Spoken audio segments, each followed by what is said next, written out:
မြတ်စွာဘုရားလက်ထက်ကနော်နကုလပိတာနဲ့နကုလမာတာဆိုတာကြားဘူးရတယ်မဟုတ်လားနော်မြတ်စွာဘုရားရဲ့နော်အဖေအမေမိတွေဘာတွေဦးကြီးဦးလေးဒေါ်ကြီးဒေါ်လေးဟုတ်လားဘဝမောင်းများစွာတော်ဆက်ခဲ့တဲ့အတွက်ကြောင့်မြတ်စွာဘုရားကိုတွေ့တဲ့အချိန်မှာသာဓိဟုသောချစ်ချင်းဖြင့်မြတ်စွာဘုရားကိုချစ်မြတ်နိုးကြတဲ့နတ်ဘုံနာကြီးဇနီးမောင်နှံနော်နကုလပိတာရဲ့နကုလမန္တာရဲ့အဲ့ဒါဒီနေ့တော့အဲ့ဒီနကုလပိတာတကာကြီးကမြတ်စွာဘုရားဒီကိုရောက်လာတယ်ရောက်လာပြီးတော့မြတ်စွာဘုရားကိုပါလျှောက်လဲဆိုတော့အာမသမိဗန္ဒီစိန်တော်ဟုတော်မဟာလကောအတ္တကတောဝယောအနုပ္ပတ်တောအတုရကာယောအဘိက္ခဏတင်ကောတဲ့နောက်သူပြောတာလေးကသူ့ဘဝရဲ့သူ့မှာဖြစ်နေတဲ့အနေအထားလေးကိုပြောလိုက်တာပဲမြတ်စွာဘုရားတဲ့တပည့်တော်ဟာအိုမင်းနေပြီတဲ့နော်အရွယ်ကလည်းကြီးနေပြီတဲ့ကြီးတာမှနောက်ဆုံးအရွယ်တောင်ရောက်နေပြီတဲ့ဒီရဲ့ခန္ဓာကိုယ်ကြီးကအမြဲတမ်းနာကျင်နေတယ်ကောင်းတယ်ဆိုတာကိုမရှိဘူးတဲ့နာကျင်မှုကအမြဲတမ်းနှိမ့်ဆက်နေတယ်အချိန်နဲ့မျှအဆင်မပြေဘူးပေါ့နော်ဟုတ်တယ်အသက်အရန်ကြီးပြီဆိုလို့ရှိရင်အချိန်နဲ့မျှဆိုတော့အဆင်မပြေဘူးအရန်ကိုပဲတီလာစင်ကြယ်ခဲ့ကြတဲ့ကံကောင်းကြတဲ့ပုံကိုယ်တွေပဲတတ်တောင့်တက်တာလေးနေခွင့်ရမှာနော်များသောအားဖြင့်တော့အသက်ကြီးလာပြီဆိုလို့ရှိရင်မကောင်းနေတာပဲများတယ်ဟုတ်လားအနိစ္စတတ္တဝီခောပနာဗန္ဒီဘဂဝတောမနောဘာဝနိယာနိသဘိက္ခုနံမြတ်စွာဘုရားတဲ့တပည့်တော်ဟာနော်အလွန်တရာမှကြည်ညိုစရာကောင်းတဲ့မြတ်စွာဘုရားနဲ့တကွာယဟန်တန်ဃာတွေကိုဖူးမြော်ဖို့ဆိုတာသိပြီးတော့မလွယ်တော့ဘူးတဲ့ဒါကြောင့်မို့လို့ဩဝရတုမံဗန္ဒီဘဂဝါအနုတတတုမံဗန္ဒီဘဂဝါမြတ်စွာဘုရားတပည့်တော်ကိုဆုံးမပါတဲ့တပည့်တော်ကိုနော်အနိကသေးသေးချာချာလေးမေတ္တာကရုဏာရှိထားပြီးတော့တွင်တင်တော်မူပါဆုံးမတော်မူပါအကျိုးရှိရာရှိကြောင်းကိုပြောပါပေါ့နော်ယံမမတဒီဃရတ္တဟိတာယဒုက္ခယနော်အချိန်ကာလအကြာကြီးချမ်းသာသွားစေမဲ့အကြောင်းအရာမျိုးကိုပြောပါရေရှိဟိုတောင်ထည့်ပြောတယ်နော်အခုလောလောဆယ်လေးအစဉ်ပြေဖို့တင်မလုံလောက်ဘူးပေါ့နော်ရေရှိနော်ဒီဃရတ္တရှိမင်းလာစွာသောကာလပတ်လုံးနော်ဟိတာယဒုက္ခယအကျိုးရှိဖို့ချမ်းသာဖို့အတွက်ဘုရားပြီးတော်ကိုဆုံးမတော်မူပါတွင်တင်တော်မူပါပြောတာလေးအရင်စိသက်တယ်ဟုတ်လားအဲ့လိုမြတ်စွာဘုရားလျှောက်တဲ့အခါကျတော့မြတ်စွာဘုရားဗာပြောတော့ဧဝံမေတံဂါပတိဧဝံမေတံဂါပတိအာတုရောဟာယံဂါပတိတခါကြီးတဲ့တခါကြီးပြောတဲ့အတိုင်းဟုတ်တယ်တဲ့ခန္ဓာကိုယ်ဆိုတာအသက်ကြီးလာရင်ကောင်းတယ်ဆိုတာမရှိသလောက်ဖြစ်သွားတယ်မကောင်းတာတွေကြီးစုလာတယ်အောက်ပြန်မှုတွေပျက်စီးမှုတွေရစုလာတာဘယ်နာလေးမှကောင်းတာတွေကရှားလိုက်စရာမရှိဘူးဖြစ်တယ်မတည်ုံလေးပဲရှင်နေရတာရှိတယ်နော်တချို့ဆိုရင်ဟုတ်လားအာတုရောဟာယံဂါပတိကာယောအန္တဘုဒ္ဓပရိယောနတ်တော်တဲ့တခါကြီးတဲ့ဒီခန္ဓာကိုဒီရုပ်အစုကြီးဆိုတာအတုရအမြဲတမ်းတကယ်တမ်းကနာနေတာတဲ့အသက်ကြီးမှရလို့တော့မဟုတ်ဘူးဒါကတော့ဉာဏ်ရှိရင်သတိရှိရင်ရှိတယ်လို့သိနိုင်တယ်ပေါ့အန္တဘုဒ္ဓပရိယောနတ်တော်တဲ့အန္တဘုဒ္ဓတဲ့ငှက်ဥကလေးတွေကြက်ဥကလေးတွေလို့ပဲတဲ့ဒီခန္ဓာကိုဆိုတာအယမ်းမှကွဲပြက်လွယ်တဲ့သဘောရှိတယ်အယမ်းယူရရတယ်ယမ်းကိုထိမ့်ထိမ့်သိမ့်သိမ့်ကင်တွယ်သုံးဆွဲနိုင်မှနည်းနည်းလောက်ဦးဇင်းတို့ကဘောကြီးပုံတော်ကြောလှုပ်လိုက်တာနဲ့ဘာဖြစ်နိုင်တော့ပျက်စီးနိုင်တဲ့ဒုက္ခရောက်နိုင်တယ်နော်တချို့ဆိုရင်ရေချိုးကနေသတိတစ်ချက်လွတ်သွားတာနဲ့ချော်လဲပြီးတော့ဘာတစ်ခုလုံးပြီးသွားရောဟုတ်တယ်မဟုတ်လားဒီကမာကြီးတွေအထူးသဖြင့်သတိထားတန်90ကျော်လာလို့ရှိရင်အယိုးတွေကဘာဖြစ်နေပြီတော့နော်ဆွေးနေပြီအခေါင်းတွေကပွားနေပြီတချို့ဆရာဝန်ကြီးတွေပြောတာကြားဘူးတယ်လဲလို့ကျိုးတာမဟုတ်ဘူးကျိုးလို့လဲတာတဲ့ဘလောက်ခန္ဓာကိုယ်ကြီးရဲ့သဘောမြင်အောင်ကြည့်ကြည့်ဟုတ်လားတဲ့ကျိုးခြင်းနေတာလူကမလဲသေးဘူးနည်းနည်းလောက်ရိုင်သွားတာနဲ့ကြွတ်ဆိုကျိုးသွားပြီးတော့မှလဲသွားတာဟုတ်လားဒါကြောင့်ဒီမှာမြတ်စွာဘုရားကအန္တဘုဒ္ဓတဲ့ဥတလုံးနဲ့တူတယ်တဲ့ခန္ဓာကိုယ်ဆိုတာပြီးတော့ဗာပြောတော့ပရိယောနတ်တော်တဲ့အလွန်ပန်းလွှာတဲ့အည်ပါးလေးနဲ့ဖုံးအုပ်ထားတာဘာအာမခံချက်မှမရှိဘူးနော်အထီးအခိုက်မခံဘူးပေါ့နော်အဲ့ဒါလိုမြတ်စွာဘုရားဟောပြီးတော့ယောဟိဂါပတိဣမံကာယပရိဟာရတောမောဟတံပိအာရောကျံပိဇာနေယကိမိညတရဘာလာလေဗုဒ္ဓသာသနာမှာအလုံးမထင်ရှားတဲ့အဆုံးအမလေးစကားလေးဒီမှာမြတ်စွာဘုရားအမိန့်ရှိတယ်အဲ့ဒါပါလေပုဂ္ဂိုလ်တို့တယောက်ဟာတဲ့ဒီလိုနာကျင်ခံခက်တဲ့မခိုင်မြဲတဲ့မကောင်းမွန်တဲ့ခန္ဓာကိုယ်ကြီးမျိုးကိုသေဆောင်ထားရရက်နဲ့ငါတခဏမျှကြမ်းမာပါတယ်ငါဟာနေကောင်းပါတယ်လို့တခဏမျှကိုယ့်ကိုယ်ပြောခဲ့မယ်ဆိုရင်အဲ့ဒါဟာမိုက်မဲလို့ပါတဲ့ဟုတ်လားကောင်းပါတယ်လို့ရေရှည်ကိုတောင်ပြောတာမဟုတ်နော်ခဏလေးလောက်တောင်ကောင်းပါတယ်လို့ပြောခဲ့မယ်ဆိုရင်တောင်ဒီလိုဟာမိုက်မဲလို့တဲ့ဒီနေရာမှာမိုက်တယ်ဆိုတာကအဆင့်အမျိုးမျိုးတော့ရှိတယ်ဒီနေရာမှာဘာကိုယဉ်ညွှန်းတယ်လို့ဦးဇင်းစိတ်ထဲမှာထင်လဲဆိုတော့ဒီခန္ဓာရဲ့အကြောင်းကိုအမှန်ကန်မသိတဲ့မိုက်မဲမှုကိုယဉ်ညွှန်းတယ်လို့ထင်ပါတယ်ဟုတ်လားအကုသိုလ်ဒုစရိုက်တွေကိုပြုတ်နေတဲ့အချိန်ထိမိုက်မဲတဲ့မိုက်မဲမှုကိုယဉ်ညွှန်းတာတော့ဟုတ်ဟာမတူပါဘူးနော်ကိုကောင်းတယ်ကွာလို့ နော်ထင်နေတယ်ပြောနေတယ်ဆိုလို့ရှိရင်ဘာတော့ကိုယ်ခန္ဓာအကြောင်းကိုဒီလိုအမှန်တိုင်းမသိဘူးဆိုတာထင်ရှားတယ်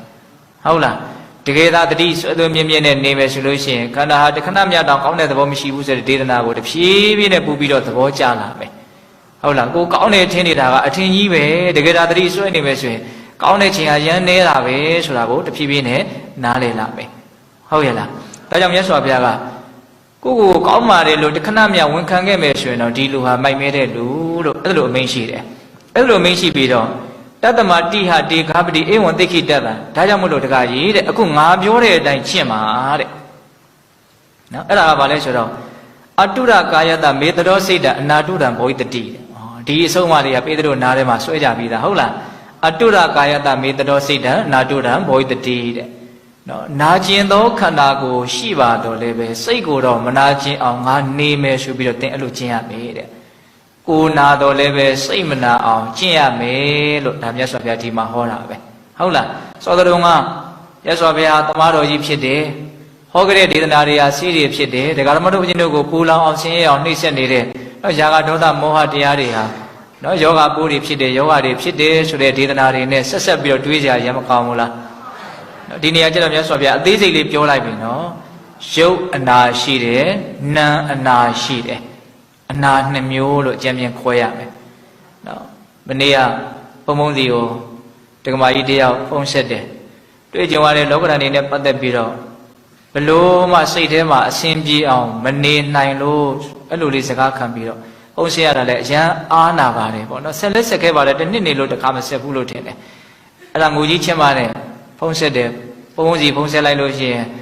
်စိတ်သက်သာရာငြိမ်းချမ်းမှုလေးမြန်ရလိမ့်မလားဆိုတဲ့နော်ယုံကြည်မှုကလေးနဲ့ပေါ့နော်အဲ့ဒါတက်တလောက်မှတ်တလောက်ပြောလိုက်ရတယ်ပျက်စီးမှုအစဉ်မပြေမှုတွေတွေ့ကြုံလာတဲ့အခါမှာလူတွေရဲ့စိတ်ကနော်ဆိုရင်မှုငိုကြွေးမှုပူလောင်မှုဆင်းရဲမှုတွေရဲ့နှိမ့်ဆက်တာကိုခံရတယ်ဟုတ်လားဒါတွေဟာဘာတွေလဲလို့မေးလို့ရှိရင်ရှုံနာတာမဟုတ်နော်ဘာနာတော့စိတ်နာတာနော်လူကြီးကတော့အကောင်းကြီးပဲလေဟုတ်လားစိတ်ပြည့်စရာစိတ်ဆင်းရဲစရာကြားလိုက်တာနဲ့မြင်လိုက်တာနဲ့တွေ့လိုက်တာနဲ့စိတ်ကတခါတည်းတန်းပြီးတော့မဖြစ်သွားတော့ပူလောင်သွားတော့တာဆင်းရဲသွားတော့တာဟုတ်တယ်မဟုတ်လားဘာယောဂဖြစ်သွားတာတော့ရှင်ယောဂဖြစ်သွားတာနော်အဲ့တော့ဦးဇင်းကမနေ့ကတော့ထည့်ပြီးတော့ပြောမိသေးတယ်လူတွေလို့တူတူကိုကိုတခုခုခန္ဓာကိုယောဂဗျာနှိမ့်ဆက်လို့ဖောက်ပြန်ကြည့်စေုံစေကံသွားဖို့တခါတည်းတန်းပြီးတော့အမှတ်ရပြီးသားအမှတ်ရတဲ့အဆင့်ကိုမဟုတ်ပါဘူးတခါတည်းသွားပြီးသားဟုတ်တယ်မဟုတ်လားတန်းနိုင်ရင်တန်းနိုင်တဲ့လောက်လုံးမှာပဲဒီနိုင်ငံလေးကုမရဘူးဆိုရင်လည်းနိုင်ငံခြားထိသွားမှာပဲရုပ်ဖောက်ပြန်တဲ့ရုပ်ယောဂါကိုကြာတော့ဒကာဓမ္မတို့ဦးဇင်းတို့ကအယံကိုအလေးထားကြရတယ်ပေါ့နော်ကုစားရမယ်ဆိုတဲ့အသည့်ကိုတိတ္တဆအရွယ်တွေကစပြီးတော့နားလေတယ်နေမကောင်းဘူးလုပ်ပါဦးခန္ဓာကိုယ်ကြီးရုပ်ဖောက်ပြန်ပျက်စီးတာကိုကုစားဖို့လူတွေကအယံတဲ့အနေထားမှာရှိတယ်ခက်တာကစိတ်ဆင်းရဲလာပြီးစိတ်ပူလာဝေသားပြီးဆိုရင်ဘလို့ကုစားမလဲဆိုတဲ့အတွေ့ရခဲ့တယ်ဒီတိုင်းပဲလူတွေကအဖြေမရှိဘဲနဲ့နေကြတာအမှန်ကအဲ့ဒီကိစ္စကိုလည်းဦးဇင်းတို့ဘာလို့အောင်ကုရမှာပဲလေဟုတ်လားအယူဆေးရုံကမှစိတ်ကိုကုပေးတာမို့နော်အဲ့ဒီအစဉ်ကရမ်းလွန်သွားပြီဟုတ်လားအဲ့ဒီအစဉ်ကရမ်းလွန်သွားပြီဟုတ်လားတကယ်တမ်းကအဲ့ဒီအစဉ်ကိုမရောက်ခင်အစာပြိုးနေတာတွေအများကြီးမရှိဘူးလားရှိရနော်အဲ့တော့အစာပြိုးနေတုန်းကတချို့ကသတိမထားဘူးလေလွန်သွားပြီယောဂကျွမ်းသွားပြီဆိုတော့ဘာမှမတက်နိုင်တော့မှသွားကြတာဟုတ်လားတကယ်တမ်းကကိုယ်စိတ်မှမနေတာမထိုင်တာဖြစ်နေပြီအစဉ်မပြေမှုတွေများလာပြီဆိုရင်ငါစိတ်ကငါကုစားဖို့လိုတယ်အဲ့ဒါဘာနဲ့ကုစားမလဲလို့မေးရင်အကောင်းဆုံးကတော့ယောနိသောမနတိကာရနှလုံးသွင်းမှန်ကန်ဖို့နော်မှန်မှန်ကန်ကန်တွေးတတ်ဖို့အဲ့ဒါမနေ့ကဦးဇင်းကဘာပြောပြတုံးဆိုတော့နော်စိတ်ရဲ့အစဉ်မပြေမှုကိုကုစားဖို့အတွက်ဦးဇင်းတို့မှာတခုတည်းသောအားကိုးရာကတော့အမှန်တရားကိုသိတဲ့ပညာပဲလို့အမှန်တရားကသူ့ရှိပြီးသားကျွတ်တော့သိအောင်ပဲလုပ်ရမှာခက်တာကမသိတာနဲ့သိတာပဲကွာခြားနေတာအမှန်တရားကရှိပြီးသားအဲ့တော့ဆိုရပါစို့အမနေ့ကသူ့တကားကြီးဆုံးလို့ဆိုပြီးတော့ဒုက္ခဖြစ်တယ်ပေါ့လေဒီပြင်စီဝါရေးကိစ္စလူမျိုးကိစ္စတွေလည်းအများကြီးရှိမယ်ပေါ့ဟုတ်လားဘာတွေပဲဖြစ်ဖြစ်အကျဉ်းချင်းပြောရလို့ရှိရင်လူတွေစိတ်ဆင်းရဲကြတယ်ဆိုတာပျက်စီးမှုကြုံလို့ပါဟုတ်တယ်မဟုတ်လားပျက်စီးမှုကြုံတော့မလေလားလို့ဖြစ်လာရင်စိတ်ဆင်းရဲဖို့ပြင်ကြပြီပျက်စီးမှုကတားမရတော့ဘူးကြုံတော့မှာပဲလို့သိရင်စိတ်ဆင်းရဲကြပြီပျက်စီးပြီလဲဆိုရောဒုံဒုံချပြီးတော့ကိုစိတ်တွေဆင်းရဲကြတော့တာပဲဟုတ်တယ်မဟုတ်လားအဲ့တော့ပျက်စီးမှုဆိုတာလောကအတွက်နော်အထူးအဆန်းလားဒါဖြစ်ဦးဖြစ်စဉ်ပဲလေဒီအမှန်တရားကိုဦးဇင်းတို့ကတော်တော်ကိုနားမလဲကြသေးဘူးလို့ဆိုနိုင်တယ်အရင်ကလူတွေလည်းပဲပျက်စီးမှုမျိုးစုံကြုံပြီးတော့သွားကြတာပဲအခုလူတွေလည်းပျက်စီးမှုမျိုးစုံကြုံနေတာရှိတာနောက်လူတွေလည်းပျက်စီးမှုမျိုးစုံကြုံပါဆိုကြပါစို့ ကိုယ်အတိုင်းဝင်တွေကကိုမိသားစုဝင်တွေကတစုံတယောက်တည်လို့ကိုကစိတ်ဆင်းရဲတယ်ဆိုကြပါစို့အဲ့လိုတည်ခဲ့တဲ့လူတွေတည်ခဲ့တဲ့အတိုင်းဝိုင်းတွေမရေမတွက်နိုင်အောင်ဒုနေတွေရှိခဲ့တာပဲအခုလည်းပဲကမ္ဘာလောကမှာနော်တည်နေတဲ့ဥစ္စာလေးတွေကိုဦးဇင်းတို့အခုဒီနေ့ဒီအချိန်မှာတည်နေတာလေးကိုအကုန်လုံးမြင်နိုင်မှဆိုရင်ဘယ်လောက်များမလားကိုတယောက်ထဲလားမဟုတ်ဘူးအမှန်တရားနောက်လူတွေရောဘယ်လိုသွားမှာတော့ဒီလိုပဲသွားမယ်ဒါအမှန်တရားပဲလေဟုတ်တယ်မဟုတ်လားအဲ့ဒီဥစ္စာကိုဦးဇင်းတို့မြင်နိုင်သလားဆိုတော့မမြင်ဘူးကိုယ့်ကိုယ်ပဲကိုပြဿနာယူပဲကိုကြီးတယ်ထင်းနေတာဟုတ်တယ်မဟုတ်လားတကယ်တမ်းကဒါကဘာမှမထူးဆန်းတဲ့ပြောစရာကိုမဟုတ်တဲ့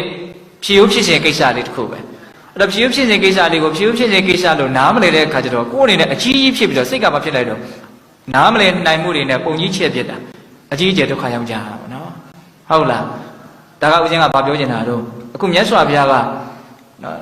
ခဏလောက်ကြမ်းမာတယ်လို့ပြောလို့ရှိရင်ဒီလိုဟာမိုင်မဲလို့ဒါကြောင့်မို့လို့ခန္ဓာကိုယ်ကြီးနာနေတော့လည်းပဲစိတ်ကိုမနာအောင်လုပ်ရမယ်သင်အဲ့လိုချင်းရမယ်လို့ပြောတဲ့စကားလေးကနေဆက်သွားတာနော်အဲ့တော့ဒီကရမတို့ဦးဇင်းတို့မှာစိတ်မှာတန်ညာတန်ချက်တွေယောဂါတွေဝေဒနာတွေအများကြီးမရှိဘူးလားရှိတယ်အဲ့ဒါကိုကျွတ်တို့ကမကုစားဘူးမကုစားပဲနဲ့အချိန်ကပဲကုစားပြီးလို့ဒီပြင်အတွေးတွေကဝင်ပြီးတော့အစားထိုးလိုက်လို့နည်းနည်းလေးတက်တာတယ်လို့ပဲရှိတာအဲ့ဒါကပျောက်သွားတာမဟုတ်ငုံနေတာအဲ့ဒီဥစ္စာကအဲ့ဒါကိုကျွတ်တို့မြင်တတ်ဖို့လိုတယ်အဲ့ဒါနောက်ထပ်အဲ့ဒါလေးကိုတူးဆွပေးမဲ့အရာလေးတစ်ခုကိုဝင်လာတာနဲ့အဲ့ဒါအုံကြွလာလိမ့်မယ်ဆိုကြပါစို့တစ်ခုပြောမယ်နော်တရားကိုမကျင်တတ်ဘူး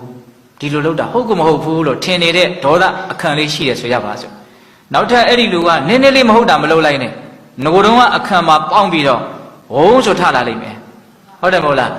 လောလောဆယ်ဖြစ်နေတာလေးကဘာမှပြဿနာမဟုတ်တိတိလေးပဲလောလောဆယ်လေးကဒါပေမဲ့ငကိုယ်ကသူ့မှာဘာရှိနေတော့အခန့်ကြီးရှိနေတယ်နော်တချို့ဆိုရင်ဘောလျှောက်လုံးမှာဖြစ်နေတဲ့ကိလေသာတရားတွေကိုအခန့်အနေနဲ့ဘာလို့ထားတော့ပိန်းထားကြတာရှိတယ်ကုစားပြစ်တာမဟုတ်ဘူးနော်